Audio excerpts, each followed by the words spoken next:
வணக்கம் நண்பர்களே, முக்கியமான சில டாபிக்ஸை இந்த பதிவில் பார்க்க போகிறோம். முதல் டாபிக் என்ன பார்க்க போகிறோன்னா, இஸ்ரேல் ஈரான் இடையேயான ஃபைட்டு இப்போ முடிவுக்கு வந்திருக்கா. ஆனால் லாஸ்ட்டு 15 நாளில் ஃபைட் நடந்துச்சுல, அதனால் அங்கே இருந்த இந்தியர்கள்லாம் கொஞ்சம் பேனிக் ஆகிட்டாங்க.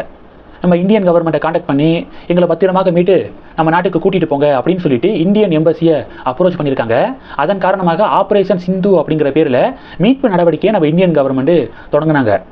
ஈரானில் இருந்து மட்டும் பத்திரமாக இதுவரை 3154 இந்தியர்கள் பத்திரமாக மீட்கப்பட்டிருக்காங்க அப்படிங்கிற ஒரு ஹாப்பி அப்டேட் கிடைச்சிருக்கு. இது ஃபர்ஸ்ட் டாபிக். ரெண்டாவது டாபிக் என்ன பார்க்க போகிறோம், ஈரானில் இருக்கக்கூடிய அணுசக்தி நிலையங்கள் மீது அமெரிக்கா தாக்குதல் நடத்தினாங்களே, இந்த தாக்குதலுக்கு பிறகுதான் இந்த பிரச்சனை முடிவுக்கு வந்திருக்கு அப்படின்னு சொல்லிட்டு ட்ரம்ப் பேசினார்.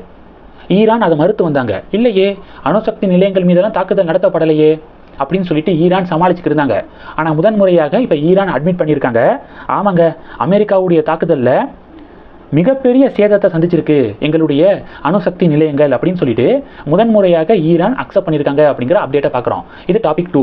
டாபிக் 3 என்ன பார்க்க போகிறோம் அப்படின்னா, இஸ்ரேலுக்கு உளவு வேலை பார்த்ததாக இப்போ 3 பேரை ஈரான் பிடிச்சி அவங்களுக்கு தூக்கு தண்டனை விதிச்சிருக்காங்க அப்படிங்கிற ஒரு ஷாக்கிங் அப்டேட் கிடைச்சிருக்கு.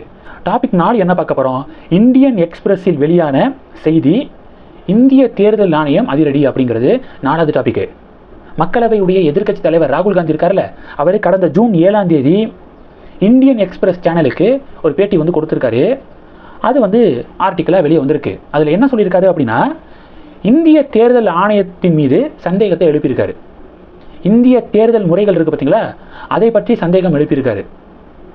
வாக்காளர் லிஸ்ட் இருக்குல்ல, மகாராஷ்டிரா தேர்தல் முடிவில் சில குழப்பங்கள் இருக்குது, வாக்காளர் லிஸ்ட்டில் குளறுபடி இருக்குது அப்படி இப்படின்னு சொல்லிட்டு ஜூன் 7ஆம் தேதி இந்தியன் எக்ஸ்பிரஸில் ராகுல் காந்தி பேச, இப்போ இந்திய தேர்தல் ஆணையம் என்ன தெரியுமா சொல்லியிருக்காங்க, போன வருஷமே நவம்பர் மாதம் இதே மாதிரி எலெக்ஷன் கமிஷனுக்கு எதிராக பேசிக்கிட்டு இருந்தீங்க, நாங்கள் டீட்டெயிலாக எக்ஸ்ப்ளனேஷன் கொடுத்துட்டோம், தேர்தலில் எந்த ஒரு குளறுபடியும் கிடையாது அப்படின்னு நாங்கள் டீட்டெயிலாக எக்ஸ்பிளைன் பண்ணிட்டோம்.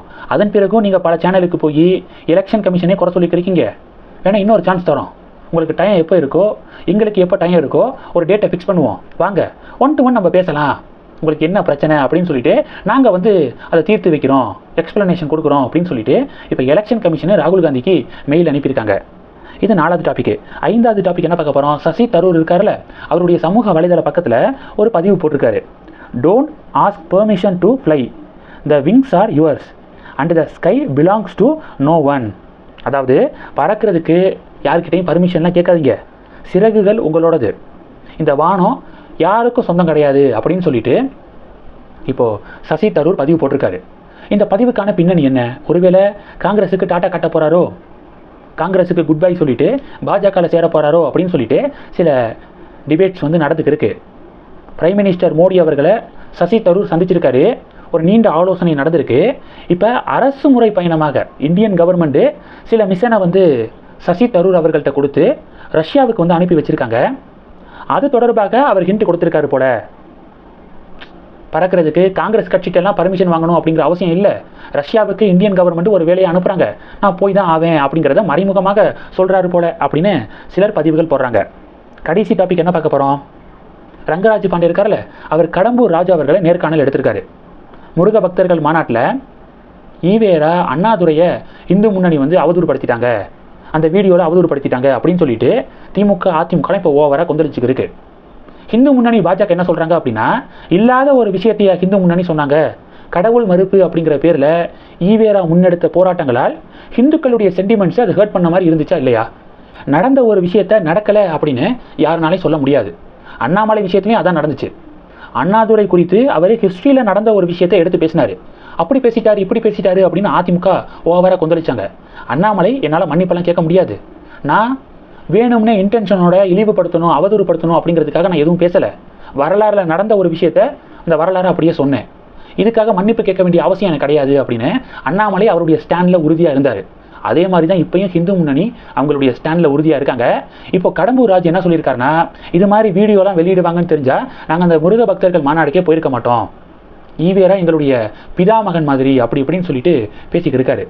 அதுக்கு பாண்டே என்ன சொல்லியிருக்காரு அப்படின்னா, ஈவேராவுடைய எந்த கொள்கையில் அதிமுக ஒத்து வருது, ஈவேராவுடைய தேசிய கொள்கை என்ன, சுதந்திரம் இந்தியாவுக்கு கிடைக்கிறத எதிர்த்தவர் ஈவேரா, அதிமுக நம்மளுக்கு இண்டிபெண்டன்ஸ் கிடைச்சதை அக்செப்ட் பண்ணிக்கிறீங்களா இல்லை எதிர்க்கிறீங்களா அப்படின்னு சொல்லிட்டு ஒரு கேள்வி கேட்குறாரு. தமிழ் மொழி விவகாரத்தில் தமிழ் மொழி காட்டு மிராண்டி மொழி அப்படின்னு பேசினவர் ஈவேரா, அதை நீங்கள் அக்செப்ட் பண்ணிக்கிறீங்களா?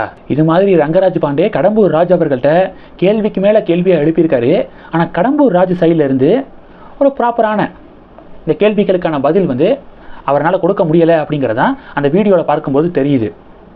ஆலய நுழைவு போராட்டத்தில் கலந்துக்கிட்டார் ஈவேரா அப்படின்னு சொல்லிட்டு கடம்பூர் ராஜு ஒரு வார்த்தையை சொல்ல, தமிழ்நாட்டில் எந்த இடத்துல ஆலய நுழைவு போராட்டத்தில் ஈவேரா கலந்துக்கிட்டாரு, ஈவேரா நடத்தினாரு சொல்லுங்கள், தெரிஞ்சுக்கலான்னு தான் கேட்குறேன் அப்படின்னு சொல்லிட்டு அடுத்தடுத்து பாண்டிய செக் வைக்க கடம்பூர் ராஜு ஆஃப் ஆகிட்டாரு.